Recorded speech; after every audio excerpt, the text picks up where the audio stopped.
Hola, ¿qué tal? Muy buenas noches, 8:45, momento de las noticias. Mi nombre es Juan Carlos Sandoval y le presento nuestros titulares. Salud Siempre, el único seguro que cuida de tu familia en todo momento, desde 400 quetzales mensuales, presenta los titulares.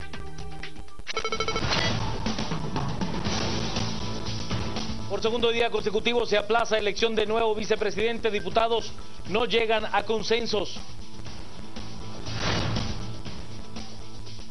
Fuerzas de seguridad capturan a 3 personas señaladas del delito de pánico financiero. Denuncian Alixia de Droguería Pisa por muerte de 11 pacientes que recibieron medicamentos defectuosos para el tratamiento de problemas renales. INASIF reconoce que el cadáver que se encontró en el barranco de las Guacamayas pertenece a beisbolista y chef internacional. Pakistán, ataque terrorista, dejó 45 personas muertas. Asesinos disparan indiscriminadamente dentro de un autobús. Salud Siempre, el único seguro que cuida de tu familia en todo momento, desde 400 quetzales mensuales, presentó los titulares. Comencemos con las noticias. No hay consenso en el Congreso de la República para elegir al vicepresidente o vicepresidenta de la Nación. Los congresistas por segundo día no llegan a consensos para elegir al sustituto o sustituta de Roxana Baldetti. La cuestión es complicada para el país, pero es simple dentro del Congreso. Dentro del hemiciclo hay 2 grupos conformados, uno por la alianza Líder y PP, quienes quieren que se escoja o a Oliverio García, a Andrés Zapata o a Adela de Torreviarte. Muy juntos, líderes y oficialistas piden que se lleve a cabo el proceso. Y deberíamos darnos un día más y mañana jueves poder tomar una decisión. Es mi opinión y es lo que yo estoy sugiriendo para que ustedes decidan. Muchas gracias. Esa terna, pido al honorable pleno que apoye y respalde que esa terna no es idónea, no es legítima y que únicamente viene a respaldar una estructura prefabricada para la corrupción y la impunidad. No podemos avalar eso. Pido que el Pleno rechace esa terna y que se proponga una terna de consenso social. Estamos frente a crisis de Estado. Y como bien se dijo, si estamos aquí avalando impunidad, más tarde será este Congreso y ojalá sea pronto para que se depure y tengamos la valentía de defender una institucionalidad y defender un proceso de depuración de este Congreso. El otro grupo son todas las bancadas minoritarias, quienes quieren que dentro de la terna no exista ningún miembro del Partido Patriota y piden que se incluyan a otros ciudadanos alejados del oficialismo. Nosotros hoy estamos acá, los 62 votos de Líder, menos 2 que se han reportado enfermos y que se los dije anteriormente, para que cumplamos nuestra misión de escoger a un vicepresidente imperfecto, porque es humano al final, dentro de un pleno lleno de imperfectos, buscando a un perfecto que nunca lo van a encontrar. El Congreso de la República no puede regresar la terna. La obligación del Congreso de la República es escoger a una persona de esa terna que enviaron del Ejecutivo. Entonces no le demos más vueltas. No le demos más vueltas y cumplamos con la función a la cual la Constitución Política de la República de Guatemala encomienda para que nosotros podamos cumplir y no estar al margen de la ley. Pero Líder y PP entre ambos pueden llegar a los 80 votos necesarios para elegir al vicepresidente. Sin embargo, no se atreven a hacerlo, pues saben que no les conviene políticamente que la población sepa que solo ellos escogieron al nuevo vicemandatario. 3 personas fueron capturadas por el delito de pánico financiero, esto por el llamado caso Ban Rural. Después de varios allanamientos, el Ministerio Público capturó a 2 hombres y una mujer, acusados del delito de pánico financiero. Según las autoridades, los apresados promovieron el rumor de que el Banco Ban Rural estaba cerca de la quiebra. Las denuncias fueron presentadas por el Banco de Desarrollo Rural, y en total son 11. Faltan 8 por hacerse efectivas. Los allanamientos efectuados esta mañana fueron coordinados por el Ministerio Público a través de la Fiscalía contra el Crimen Organizado. Esto a raíz de una serie de denuncias que una entidad bancaria presentó contra personas individuales que, de acuerdo a la denuncia presentada por ellos, estaban cometiendo el delito de pánico financiero. Hoy se logró la aprehensión de Wilfer Osvaldo Sixto Ábalos y de Jessica Andrea Pérez Morales, ambos sindicados por el delito de pánico financiero. Según el MP, los capturados difundieron los mensajes a través de redes sociales y en base a sus perfiles se logró identificarlos. De acuerdo a lo que se logró establecer, estas personas a través de perfiles en redes sociales promovieron y divulgaron información sobre la posible quiebra de una entidad bancaria, y en ese mismo sentido van orientadas todas las denuncias presentadas por este banco, que hasta el día de ayer eran 11 denuncias. Las noticias nacionales son presentadas por Azúcar de Guatemala.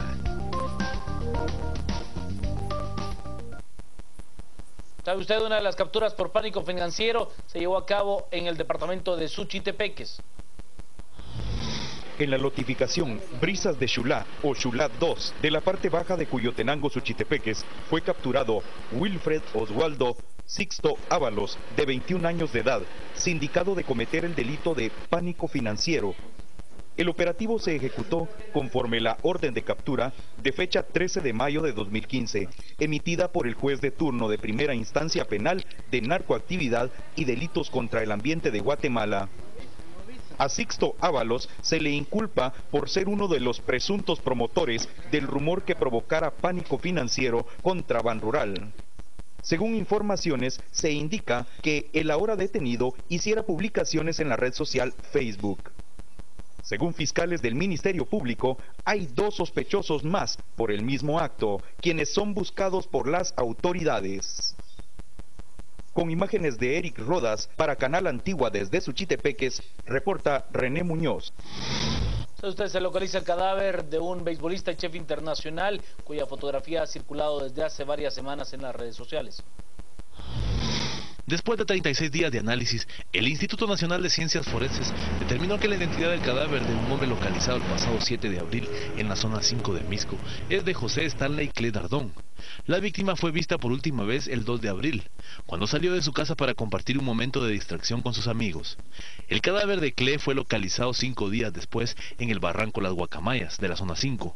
José Stanley, de 30 años, era un chef internacional y seleccionado de béisbol. Familiares y amigos realizaron cadenas de oración y por medio de las redes sociales solicitaban información de su paradero. Un fiscal distrital de Huehuetenango fue capturado, se le acusa de varios delitos.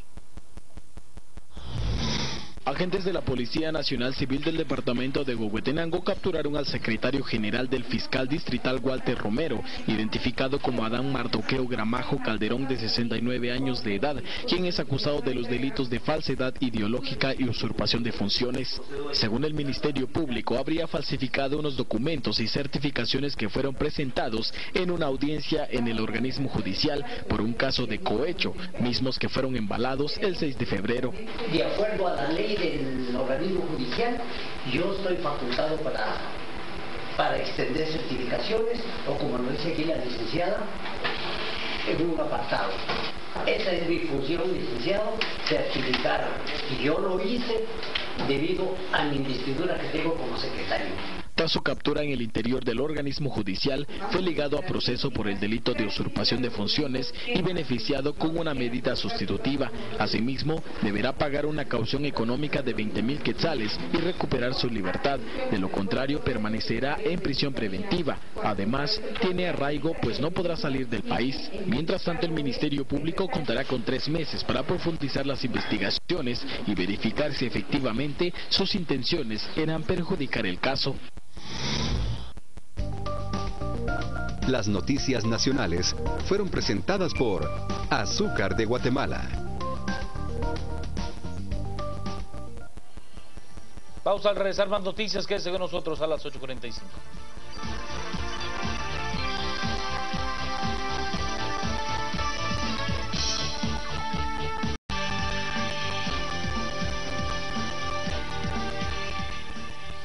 Vamos con las noticias. Miembros de la Junta Directiva del Instituto Guatemalteco de Seguridad Social y de la droguería PISA han sido demandados, esto por pacientes renales que aseguran que el tratamiento que se les ha dado era defectuoso.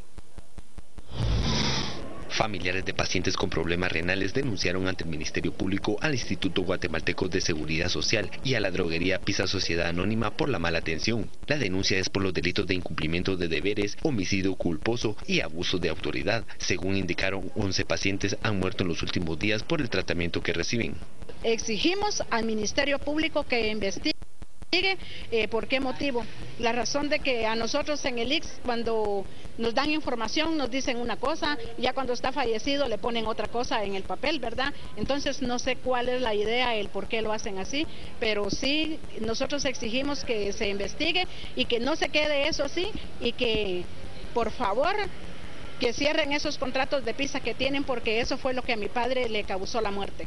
Porque mi padre, cuando le empecé a poner el nuevo cambio de PISA, él empezó malo y lastimosamente ya no lo pude recuperar. Otros familiares de los pacientes afectados por la mala práctica exigen justicia y piden investigar el tratamiento que reciben las personas en el Seguro Social. Dimos un trato digno, no hay animales aquí, son seres humanos. Así como hoy están ellos, ¿quién nos dice que algún familiar de nosotros vaya a caer en manos de esta gente desalmada?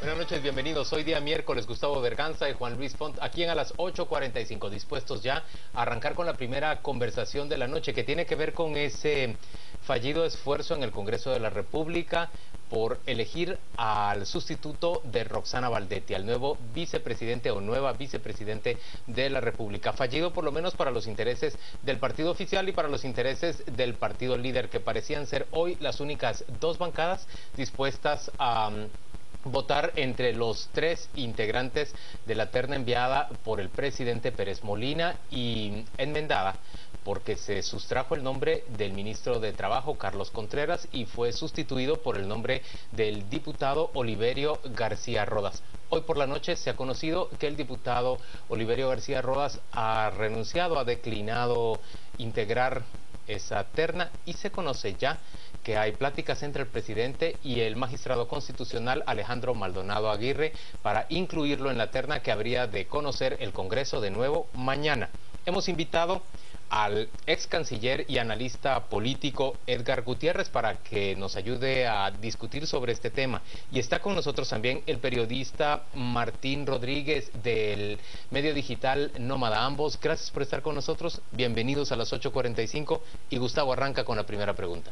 ¿Qué es, en la opinión de ustedes, lo que falló esta vez? Porque en la primera era obvio que Contreras no podía optar al cargo de vicepresidente por la provisión del 186 y el 185. Pero en este caso, Oliverio García Rodas parecía ser un candidato limpio de toda tipo de prohibición. ¿Qué dice Edgar? Al menos de prohibición legal, ¿verdad? Pero no se salva de lo que es ahora el juicio, que es legitimidad. Entonces, el Congreso... Pero legitimidad, ¿según quién? Perdón, Edgar, que según la gente que anda en la calle. ¿O según la Embajada de Estados Unidos? No, la Embajada de Estados Unidos trabaja con Oliverio varias iniciativas de ley. Ahí no nos confundamos. 3 de las 4 iniciativas más importantes que está promoviendo la Embajada en temas migratorios y demás, tienen que ver con Oliverio, pasan con Oliverio. No, me refiero, a ver, más generalmente, quiero decir que el presidente no está leyendo bien la crisis y por eso ha enviado una terna con sus funcionarios, y el Congreso tampoco está leyendo bien la crisis porque aceptó de muy buena gana y casi por consenso ayer, si ayer es la votación, ayer queda electo Oliverio como vicepresidente, porque lo veían como un amigo, como un enlace positivo con el Ejecutivo, como que si esto se tratase de una crisis, de un problema entre Congreso y Gobierno Central, que para nada lo es. Por eso digo, no están leyendo bien la crisis. Esta no es una crisis de gobierno, no es una crisis de Estado, es una crisis de estatalidad. Y eso sí lo está entendiendo, o por lo menos intuyendo la gente en la calle. Ahora, pero en el caso del líder, lo que se vio era que después de una reunión con el CACIF ayer por la mañana, ya se habían decantado ellos y aceptado la posibilidad de que la candidata que impulse el CACIF, que es Adela de Torreviarte, fuese electa. Sí, a mí me parece que el presidente hubiera leído bien la crisis si hubiéramos estado en 1992 y buscó tender puentes con los que son sus sostenes ahora en el gobierno, que son el CACIF, la Embajada de Estados Unidos, y hizo una lista que le simpatizara a ellos dos. Y después siguieron creyendo el gobierno, el CACIF, que si tenía la mayoría en el Congreso con líder, con una reunión hoy entre Edgar Barquín, que es el vicepresidenciable de líder, y el CACIF en la Cámara de Industria, que con eso ya tenían todo resuelto. Da la casualidad que en el año 2015 ya no solo ellos son los que cuentan en la política nacional, y entonces no pudieron elegir a su candidata hoy, que era Adela de Torreviarte, y a su candidato ayer, que era Oliverio García, porque ya no es suficiente estos tres actores en la política nacional, porque hay 15.000 manifestantes, porque hay otros partidos que están en contienda electoral y porque hay un montón de razones más, pero ese es, a mí me parece el principal cambio, que el presidente de la República y el CACIF no supieron leer. ¿Qué le impide al Congreso elegir el día de hoy a uno de los integrantes de la terna y forzar al presidente a hacer una sustitución? ¿O quién se convierte en ese actor fundamental? Dijiste en tu respuesta anterior que la población pareciera jugar un papel, los manifestantes parecieran jugar un papel fundamental. Pues, concretamente, nadie llegó hoy al Congreso a oponerse precisamente a la elección de Oliverio García Rodas, o más bien un grupo muy pequeño. ¿Qué lo impidió? Es que no es asunto aritmético. Bueno, podemos hacer cuentas. Tú y yo estuvimos en la plaza el 25 de abril. Si habían 40.000 gentes, está bien o está mal, no importa. Es el espíritu, es lo que sientes en el ambiente. Y los políticos hoy sí se sienten vigilados. ¿Quién lo leyó? ¿Quién leyó ese ambiente en el Congreso para impedir que se eligiera a uno de los tres? Para empezar, Oliverio, antenoche, cuando fue el primer intento de votación, no pudo salir del Congreso, tuvo que regresar. No, perdón, fue el sábado en la noche. El sábado. Sí, el sábado. Porque el Congreso estaba cercado por manifestantes. Correcto. Martín. Sí, a mí me parece que los dos factores que incidieron hoy en el Pleno, ahí estábamos con los de Nómada, fue primero la UNE, que frenó la votación cuando ya estaban a punto de votar, porque era una oportunidad dorada de decir PP y líder son lo mismo. Se alían de nuevo. Ellos lo están haciendo y lo querían señalar y pedir una moción privilegiada para ver si aplazaban un día la votación. Entonces fue una movida muy estratégica, pero lo que le dio legitimidad a la oposición de la UNE fue Inés Montenegro, que pidió la palabra y dijo: yo no estoy de acuerdo con que sean tan cercanos al presidente. Y entonces ya se vio que no solo era el partido en contienda con líder, sino también probablemente la diputada con más prestigio en el Congreso, que lo frenó, y después ya se sumaron todos los demás partidos. Y entonces era una pacada demasiado grande para líder decir líder y PP eligen vicepresidente. Al nuevo vicepresidente. Ahora, pero en el caso de la dificultad para elegir a alguien que sea del gusto de los diputados y que responda a las expectativas ciudadanas, es decir, ¿no les parece a ustedes un poco difícil que el presidente quiera elegir a alguien que no es de su confianza y que pueda llegar a encontrar cosas mucho más extrañas que las que encontró la CICI en la vicepresidencia? Es que no tiene opción. A ver, el presidente ha ido corriendo, ¿verdad? Carlos Contreras fuera, ahora Oliverio fuera, ahora viene Alejandro Maldonado, que no es de su equipo, probándose con un personaje de prestigio, un hombre de Estado conservador, se le acepta. O sea, el presidente no tiene opción. Yo quisiera intervenir con esto para recordar un dato muy importante. Hace 4 años, cuando se eligió la Corte de Constitucionalidad, el candidato en el Congreso de parte del Partido Patriota era Oliverio García Rodas, y él ya se sentía electo magistrado de la Corte de Representación del Congreso. Y en el último minuto el PP quitó el apoyo a García Rodas y votó por Alejandro Maldonado. Alejandro Maldonado está en la Corte de Constitucionalidad gracias al Partido Patriota, gracias a Otto Pérez Molina. Y a mí me parece que Alejandro Maldonado, con todo el prestigio que pueda tener en el mundo conservador, ha sido nefasto para la democracia. Fue el de los que apoyó el enredo del caso por genocidio, fue de los que apoyó el recorte del periodo de Claudia Paz, aprueba impuestos cuando le conviene y cuando no. A mí me parece que todo el prestigio conservador, fuera del mundo conservador, es nulo. O sea, creo que es muy, muy malo para la democracia. Pero según lo que ustedes están diciendo, el Congreso, en una lectura errada, parece estar a punto de aprobar la vicepresidencia de Alejandro Maldonado. Y el presidente, aunque no lo quiera, ha tenido que admitir a alguien de fuera de su gobierno para invitarlo a integrar la terna y convertirse en su vicepresidente. Estamos frente a un presidente muy herido, muy debilitado. Muy débil, sí. Y a un Congreso, nos decía Edgar, que difícilmente lee con claridad los signos de lo que está ocurriendo en el país. Tampoco el presidente lo está leyendo muy claramente. Pero, a ver, el juicio o la opinión de Martín, de acuerdo, y fuera de eso, es el hombre de la estabilidad. O sea, no me quedo con esos casos. Está el caso de del traslado de mando en las Cortes. O sea, la Constitución dice, tienen que entregar tal fe. Ampara en provisional y luego revoca ese amparo en definitiva. Y no ocurrió, ¿no? Es una violación a la Constitución, ¿no? Las interpelaciones famosas, ¿no? Abrieron un paréntesis ahí.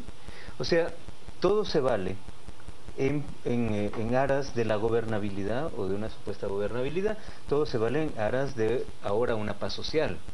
Entonces, el hombre de la estabilidad, así como existe estabilidad macroeconómica, hay que buscar estabilidad macropolítica.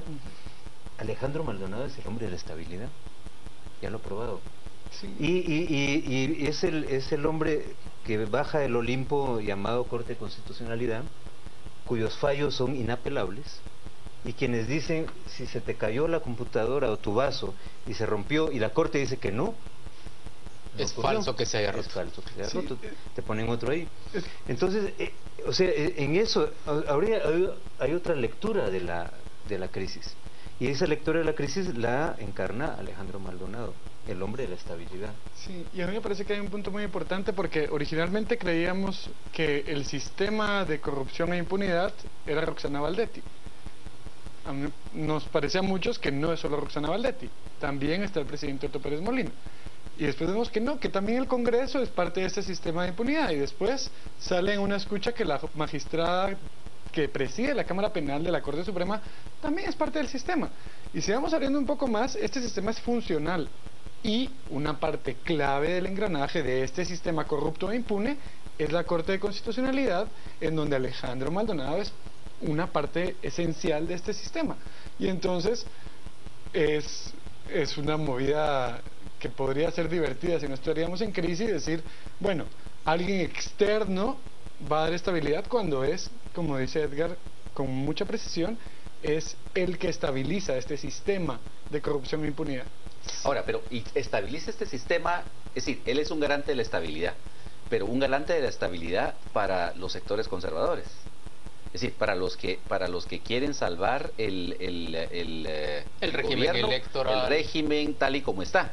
¿Y qué tal si es el hombre de la estabilidad con reforma? Pues eso habría que verlo, ¿no? Porque lo que pasa es que la gente ya no se conforma. O sea, está fuera Valdetti. O sea, vos lo ves conservador, pero ves posible que él administre una reforma. Correcto. Porque él sí puede leer lo que está pasando. O sea, es un hombre que fue ministro de Estado desde 1970. Tiene toda la experiencia del mundo. No va a sacrificar el sistema. Entonces, y si el sistema, para sostenerse, requiere de admitir reformas, es más probable que él quiera dirigirlas. Él las puede conducir. Sí. Él las puede conducir perfectamente. O sea, ¿de qué se trata aquí la crisis? Es una crisis de legitimidad de la clase política, que empezó con la vicepresidenta, que sigue con el presidente y se va a extender a los diputados. Y como tú bien dices, y a los partidos políticos en contienda. Claro, los candidatos y los magistrados, o sea, todo está infectado. Ahora bien, ¿por dónde se empieza a curar la infección? Con la reforma política. Entonces, hay que hacer una cirugía ahí con la reforma política, pero ya, o sea, eso no va a aguantar 2 años de Valdizón o de Sandra Torres o de Ahora, quien venga. pero entonces estamos presuponiendo que esa reforma ya no va a tomar en cuenta la autoridad de Otto Pérez Molina, ya sea que esté formalmente al frente del gobierno o ya sea que sea Alejandro Maldonado el que asuma la presidencia en algún momento dado. O puede ser presidente desde la vicepresidencia. Sí.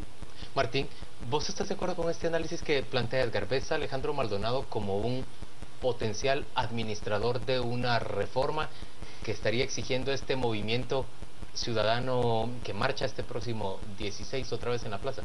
Yo no lo sé. Yo creo que Alejandro Maldonado es un defensor del statu quo del país y lo ha sido mientras ha sido magistrado, lo fue cuando era diputado, viene del MLN, o sea, él es alguien que se siente muy cómodo con el statu quo. No sé si él tenga el alcance de ver que necesitamos una reforma profunda del statu quo si el sistema quiere sobrevivir.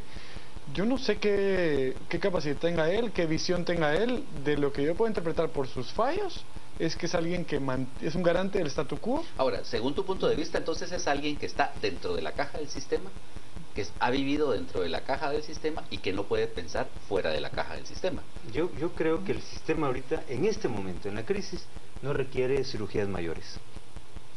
Yo creo que ya hay bastante trabajado con la ley electoral.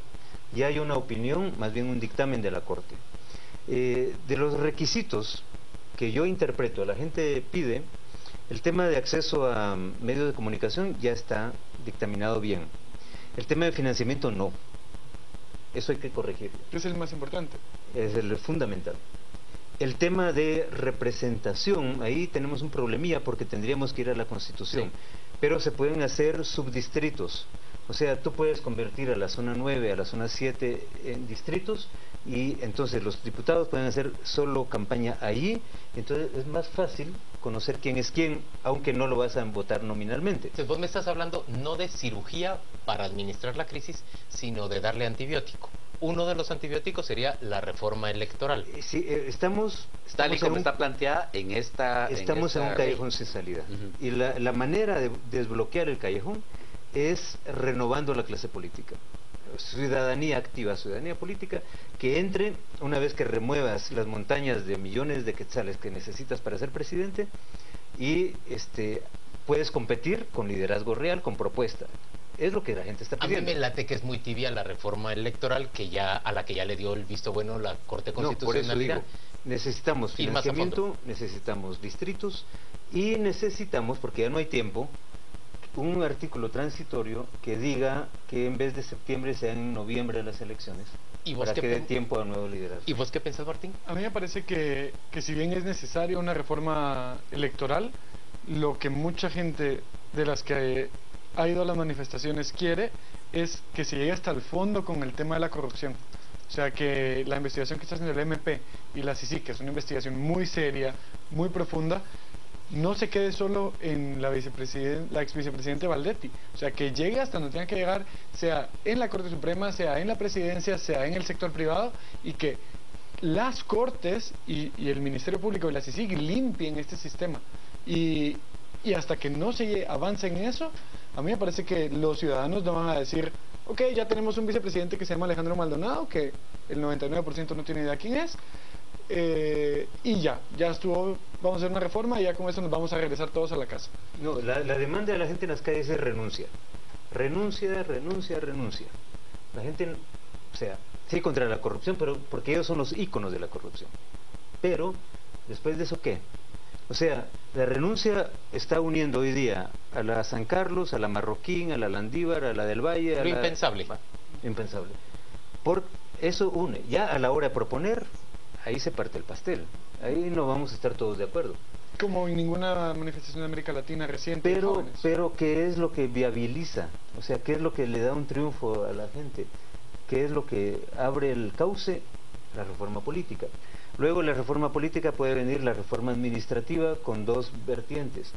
La reforma para hacer transparente los negocios del Estado y hay muchos ejemplos de cómo se puede hacer, y la reforma del servicio civil, profesional del servicio civil. En el fondo solo vamos a estar de acuerdo, las diferentes corrientes de pensamiento, en ponerle un cerco a la discrecionalidad de los políticos, es decir, a impedir que ellos con esa discrecionalidad corrompan todo nuestro Estado. Para eso hay que modificar el sistema que tenemos ahora. Perdón, yo creo que hay una cosa importante, porque en el 93, cuando hubo una crisis y una reforma para ponerle cerco a los políticos, eso no cambió el sistema, sino que permitió que siguiera teniendo financiamiento y fuera más corrupto. Yo creo que lo que hay que poner un cerco es al financiamiento privado, que es el que corrompe el sistema. Y a mí me parece que la última vez que hubo esta presión social y sobre todo de clase media de la ciudad capital, que es la diferencia con todas las demás presiones del país que siempre hay, la última vez terminamos con una ley para comisiones de postulación que transparentó las elecciones de Cortes y de Fiscal, que permitió la que a mí me parece que es la mejor Corte Suprema que hemos tenido, que fue la última, no la actual sino la última. La precedente. Sí, la anterior a esta, que además permitió la mejor fiscal que hemos tenido gracias a un instrumento y a una presión social. Claro, 5 años después, algunos actores ya pudieron sobrepasar esta ley, pero yo creo que sí podría tener varias vías de escape, que puede ser la investigación de todos los involucrados sin importar nombres y apellidos, y una reforma profunda al sistema de financiamiento electoral. Ahora bien, eso que estás mencionando, como los males de ahora, comisiones de postulación que se extendieron a todos los organismos y a todas las universidades, aún sin estudiantes de derecho, el tema del financiamiento del Estado, que ahora es tan oneroso, y el tema de la debilidad de los partidos políticos, eso es producto del 93, ni más ni menos. Señores, gracias a ambos por acompañarnos a las 8:45. Vamos de inmediato a la pausa comercial y volvemos dentro de muy poco para conversar con estudiantes universitarios que protagonizan un diálogo que se pregunta: ¿qué hay después de la protesta? ¿Qué se debe buscar más allá? Ya venimos.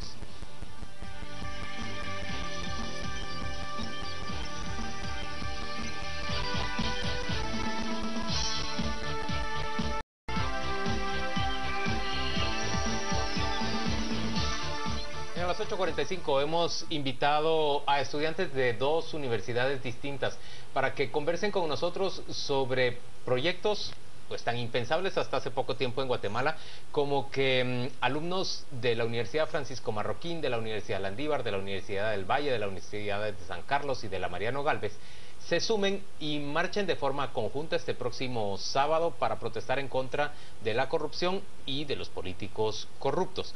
También ellos son parte de un movimiento que está desarrollando diálogos interuniversitarios respecto de esta crisis política que vive Guatemala, pero no estrictamente como una crisis, sino más bien como una oportunidad para desarrollar cambios en el país. Le damos la bienvenida a María Güer, quien es estudiante de la Universidad Francisco Marroquín, y a Maynor Alonso, quien es estudiante de la Universidad de San Carlos. A los dos, gracias por estar con nosotros. Bienvenidos. Gracias por invitarme.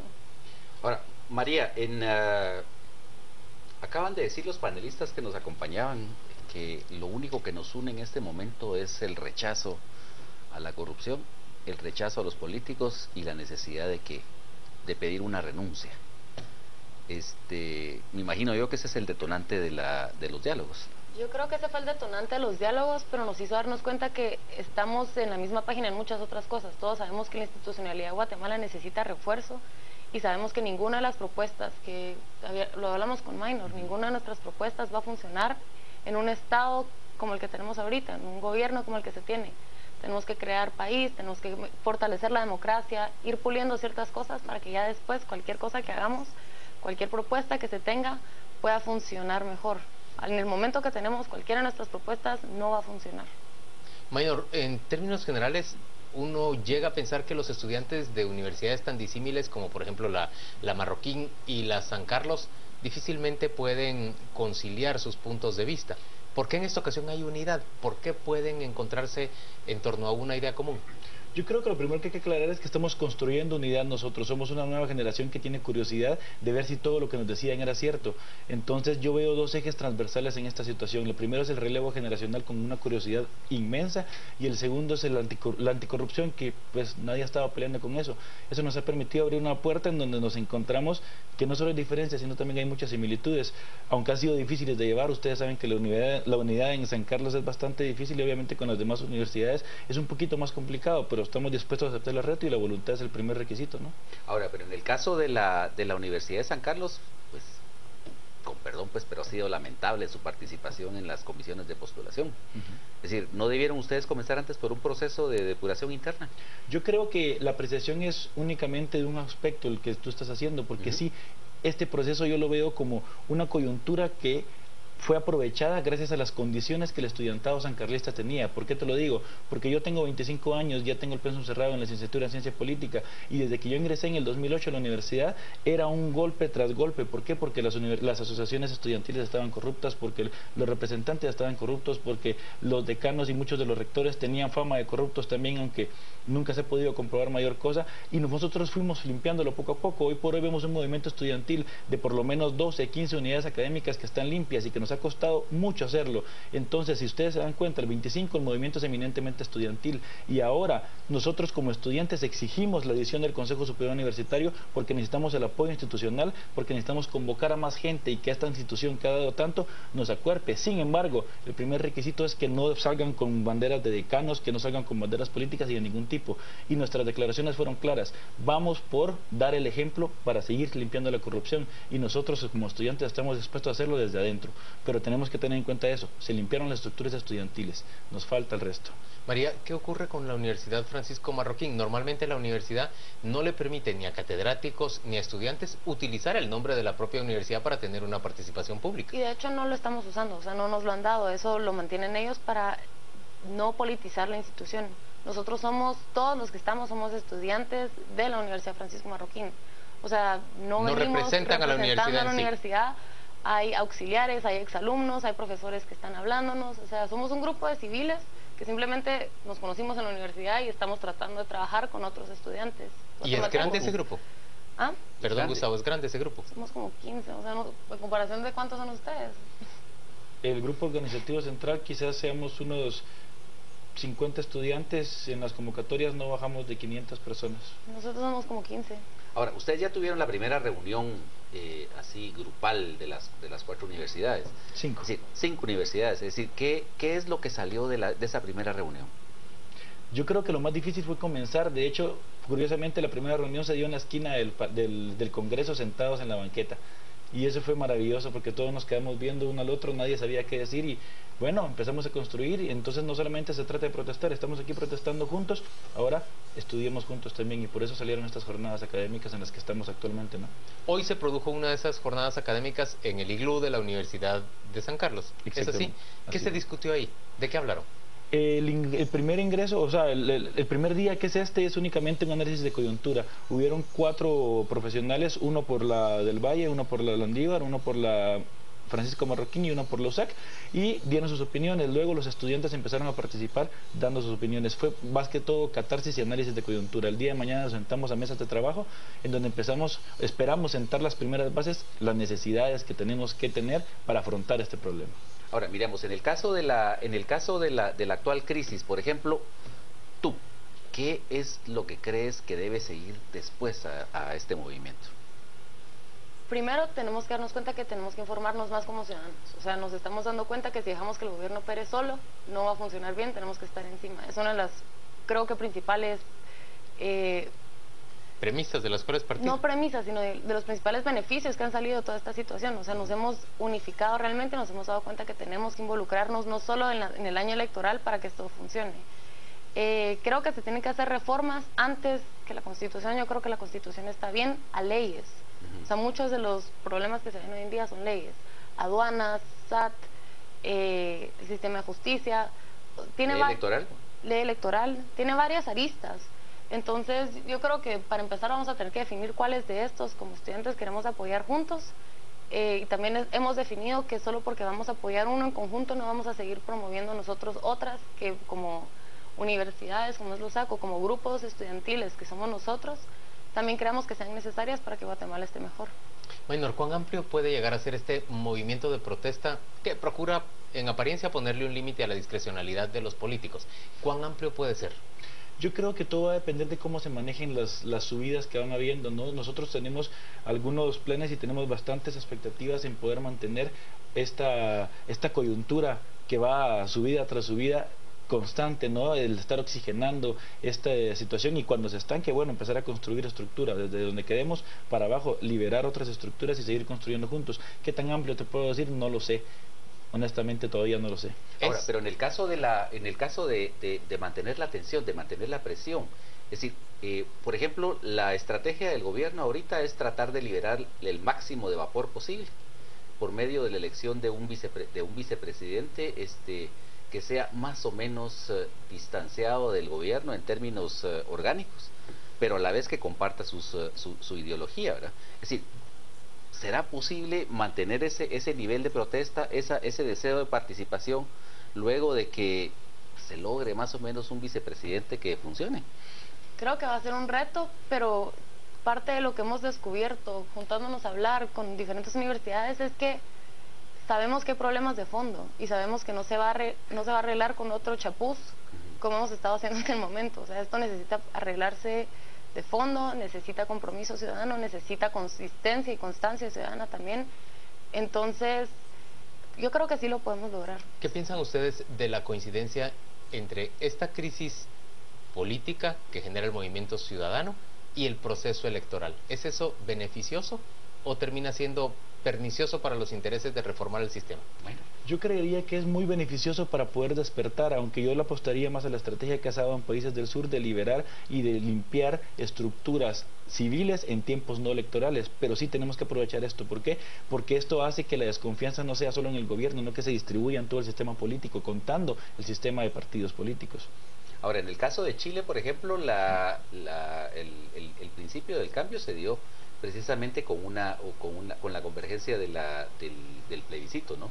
Es decir, la unión era no más a Pinochet, y a partir de ahí ya se fueron pensando en otro tipo de cosas, la coalición de gobierno, las paulatinas reformas que ha sufrido el sistema chileno. Es decir, ¿es factible que suceda algo aquí en Guatemala? ¿Algo así semejante en Guatemala? ¿Cómo lo ven ustedes? Yo creería que definitivamente con las grandes diferencias. Aquí yo le apostaría al relevo generacional con todo. ¿Por qué? Porque somos una generación que ha vivido muchos traumas, pero han sido traumas heredados. A mí en lo personal me criaron con un gran temor a la autoridad, aunque a mí un policía nunca me ha hecho nada, y de repente digo, bueno, la verdad es que quiero abrirme el mundo y quiero ver qué pasa, quiero ver qué sucede, quiero ver si de verdad son tan monstruosos los compañeros de la Marroquín o no. Y pues parece que no, ¿verdad? No, parece que no. No, parece que no, ¿verdad? Pues eso es lo que he estado haciendo, y eso es lo que muchos hemos estado haciendo, y estamos orgullosos y estamos empoderados porque por primera vez tenemos las riendas de nuestro presente y por supuesto del futuro. Nosotros bromeamos, finalmente nos están dando ganas de tener hijos, ¿no? María, ¿se salva algo de la actual dirigencia política? Tal vez no sé, han respondido, creo yo, por lo menos no han tratado de, como en otros países de Sudamérica, que han respondido a las manifestaciones con fuerza, han limitado nuestra libertad de expresión en las áreas públicas a la hora de manifestarnos, pero creo que hubiera podido ser peor. O sea, vamos mejor que otros países, definitivamente estamos mejor de lo que yo hubiera esperado.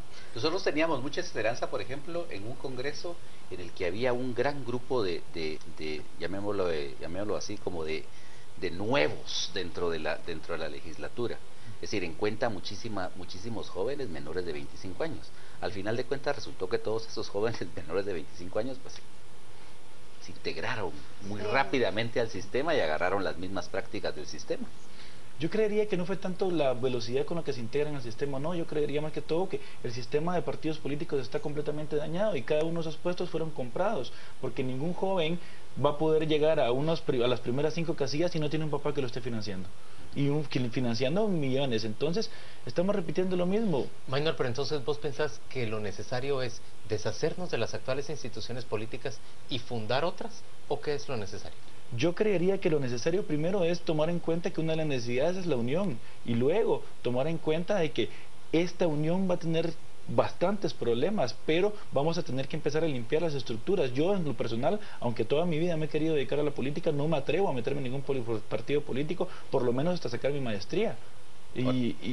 Pues entonces... Y no te atreves porque ellos no te dan confianza, porque no te inspiran confianza. Exactamente, porque al final de cuentas yo soy una persona que, si bien es cierto, le gusta mucho, quizás inclusive la atención, me gusta trabajar por ello y no quisiera después ver mi nombre manchado al final de cuentas. Ahora, María, en el caso del movimiento de ustedes, pues ha comenzado aquí en la capital.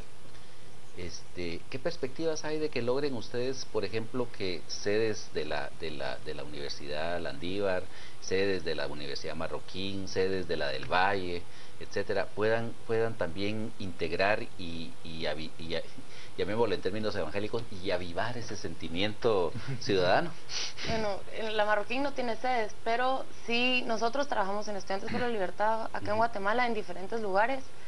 Y en Shela, los miembros de Estudiantes por la Libertad no son de universidades que existen acá, es de la UDEO, están manifestando, o sea, eso es lo bonito de este movimiento, nos estamos dando cuenta que no importa de dónde estemos, o sea, de dónde estemos, pues, geográficamente, todos hemos sido víctimas o hemos visto la corrupción y estamos en desacuerdo con ella y queremos manifestarnos en contra de ella. Entonces yo creo que el movimiento en el interior se está dando, obviamente yo creo que correspondería también hacer estos congresos en diferentes ciudades de Guatemala, no solo en la capital, para integrar y crear este sentimiento de unión de una forma más consistente y como holística. Señores, una última pregunta para ambos. ¿Qué esperan del próximo sábado? ¿Cómo ven ustedes esa manifestación del sábado? María, primero. Bueno, primero, para la manifestación, mañana en nuestro medio va a salir un comunicado, que es el que estuvimos de acuerdo a las universidades, para que sepan por qué vamos a marchar. Las universidades privadas vamos a salir del organismo judicial, la USAC sale de la USAC y nos juntamos en la 6ª calle 18 Avenida, la zona 1, simbólicamente para llegar juntos a la manifestación. Esperamos mandar un mensaje, más que todas las manifestaciones es para eso. Hay unión ciudadana, hay unión estudiantil y estamos aquí para arreglar Guatemala. Maynor, ¿qué esperas del sábado? Yo espero continuar con nuestra estrategia. Nuestra estrategia ha sido empoderar al estudiante universitario, en especial de la Universidad de San Carlos, como a través de la dignificación. Fue tan hermoso para nosotros salir de la universidad y que los carros que estaban detenidos por el tráfico que causamos se bajaran a aplaudirnos. Eso empoderó tanto a los estudiantes y a eso nos hemos dedicado. En lugar de bocinarles para que les dejaran pasar. Todos los coordinadores nos hemos enfocado en que esto fuera únicamente tranquilo y seguro. ¿Para qué? Para que a los estudiantes le queden ganas de volver a salir. Y hacia eso vamos, a empoderar al pueblo. ¿Por qué? Porque un pueblo que aprende a vivir en libertad, nadie más lo va a callar tan fácil. Jóvenes, gracias a ambos por acompañarnos a las 8:45. Mucha suerte en su marcha del próximo día sábado. Vamos a la pausa comercial y luego le ofrecemos la información de los deportes. Los deportes.